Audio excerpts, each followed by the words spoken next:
बिस्मिल्लाहिर्रहमानिर्रहीम। अस्सलाम वालेकुम। BNN नेशनल न्यूज़ के साथ मैं हूं सना हुसैन। चलते हैं खबरों की जानिब। सखर में सैपको चीफ एजाज अहमद चन्ना की हिदायत पर बिजली चोरी और कुंडा माफिया के खिलाफ क्रैकडाउन मजीद तेज कर दिया गया। सखर के इलाके न्यू पेन अहमदनगर में सैपको 6 डिवीज़न के SDO निसार शेख ने टीम के हमरा कार्रवाई करते हुए बिजली चोरी के खिलाफ ऑपरेशन किया। कार्रवाई के दौरान हज़ारों फुट गैर कानूनी तारें काट कर अपनी तहवील में ले ली गई, जबकि मुतअद्दिद गैर कानूनी कनेक्शन भी मुनक़ता कर दिए गए।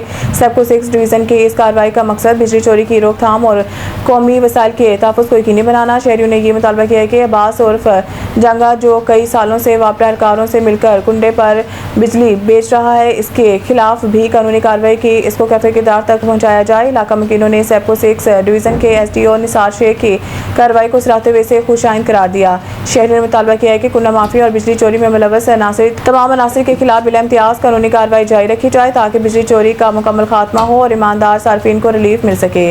मुकामी अफराद का कहना था कि इस नौयत की कार्रवाइयाँ मुल्क की मुफाद, कानून की बालादस्ती और कौमी वसाइल के तहफ़्फ़ुज़ के लिए नागुज़ीर हैं, लिहाजा सैपको 6 डिवीज़न का ये क्रैकडाउन मज़ीद मौसर अंदाज में जारी रहना चाहिए।